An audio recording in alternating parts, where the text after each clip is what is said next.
When I was about 8 years old, I first heard about something called climate change or global warming. Apparently that was something humans had created by our way of living. I was told to turn off the lights to save energy and to recycle paper to save resources. I remember thinking that it was very strange that humans, who are an animal species among others, could be capable of changing the Earth's climate.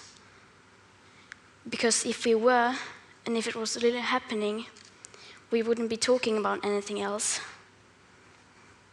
As soon as you turn on the TV, everything would be about that. Headlines, radio, newspapers.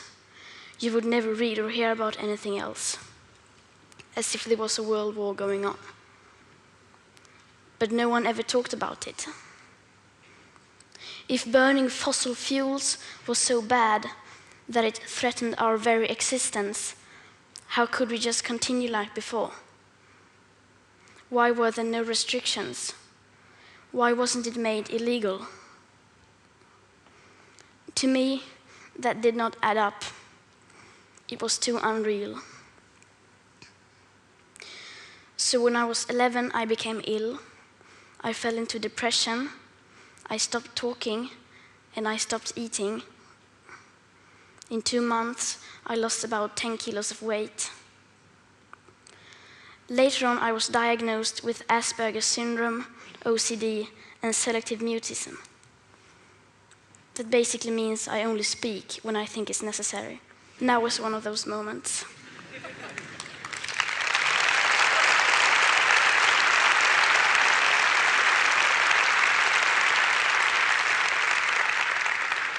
For those of us who are on the spectrum, almost everything is black or white. We aren't very good at lying, and we usually don't enjoy participating in the social game that the rest of you seem so fond of. I think in many ways that we autistic are the normal ones, and the rest of the people are pretty strange. Especially when it comes to the sustainability crisis, where everyone keeps saying that climate change is an existential threat and the most important issue of all, and yet they just carry on like before. I don't understand that, because if the emissions have to stop, then we must stop the emissions. To me, that is black or white. There are no gray areas when it comes to survival. Either we go on as a civilization or we don't. We have to change. Rich countries like Sweden need to start reducing emissions by at least 15% every year. And that is so that we can stay below a 2-degree warming target. Yet, as the IPCC have recently demonstrated, aiming instead for 1.5 degrees Celsius would significantly reduce the climate impacts. But we can only imagine what that means for reducing emissions. You would think the media and every one of our leaders would be talking about nothing else, but they never even mention it. Nor does anyone ever mention the greenhouse gases already locked in the system, nor that air pollution is hiding a warming, so that when we stop burning fossil fuels, we already have an extra level of warming, perhaps as high as 0.5 to 1.1 degrees Celsius. Furthermore, does hardly anyone speak about the fact that we are in the midst of the 6th mass extinction, with up to 200 species going extinct every single day. That the extinction rate is today between 1,000 and 10,000 times higher than what is seen as normal. Nor does hardly anyone ever speak about the aspect of equity or climate justice, clearly stated everywhere in the Paris Agreement, which is absolutely necessary to make it work on a global scale. That means that rich countries need to get down to 0 emissions within 6 to 12 years, with today's emission speed. And that is so that people in poorer countries can have a chance to heighten their standard of living by building some of the infrastructure that we have already built, such as roads, schools, hospitals, clean drinking water, electricity, and so on. Because how can we expect countries like India or Nigeria to care about the climate crisis if we, who already have everything, don't care even a second about it or our actual commitments to the Paris Agreement? So, why are we not reducing our emissions? Why are they in fact still increasing? Are we knowingly causing a mass extinction? Are we evil? No, of course not. People keep doing what they do because the vast majority doesn't have a clue about the actual consequences of our everyday life. And they don't know the rapid changes required. We all think we know, and we all think everybody knows, but we don't. Because how could we? If there really was a crisis, and if this crisis was caused by our emissions, you would at least see some signs.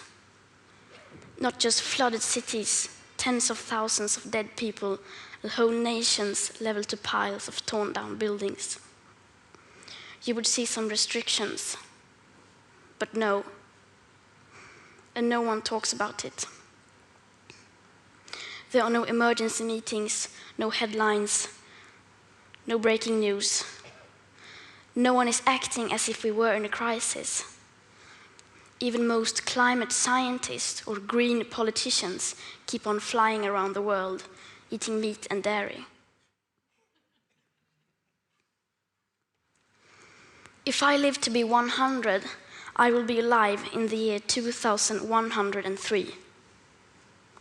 When you think about the future today, you don't think beyond the year 2050.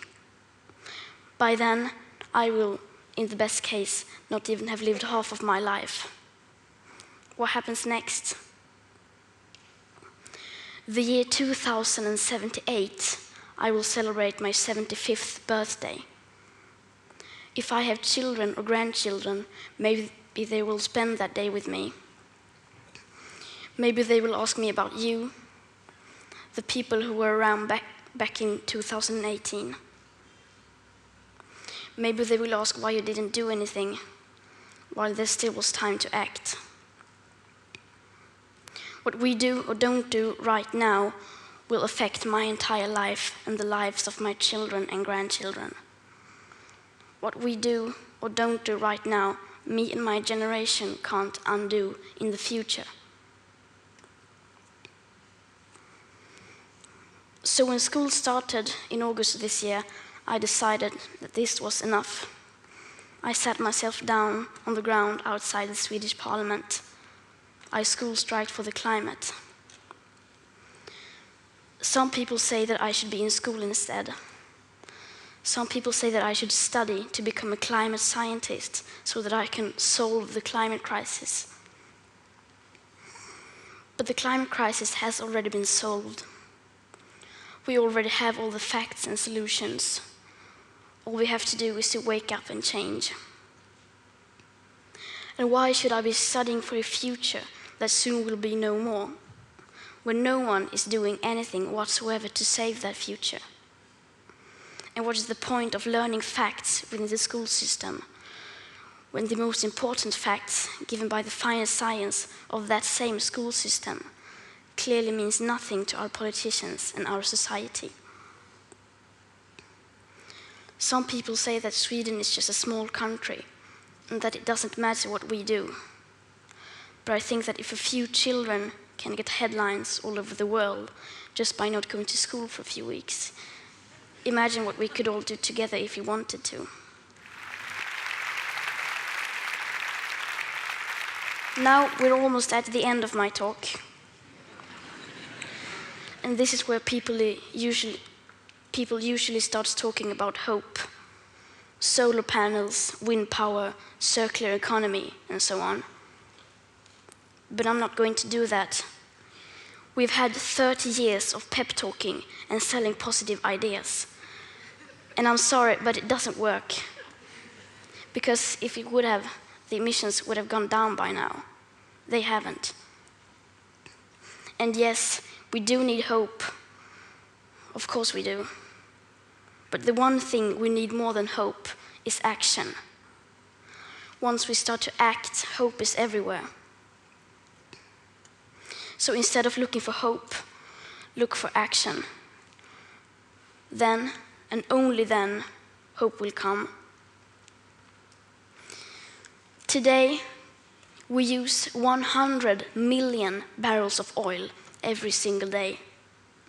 There are no politics to change that. There are no rules to keep that oil in the ground.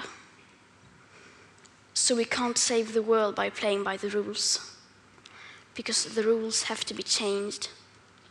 Everything needs to change, and it has to start today. Thank you.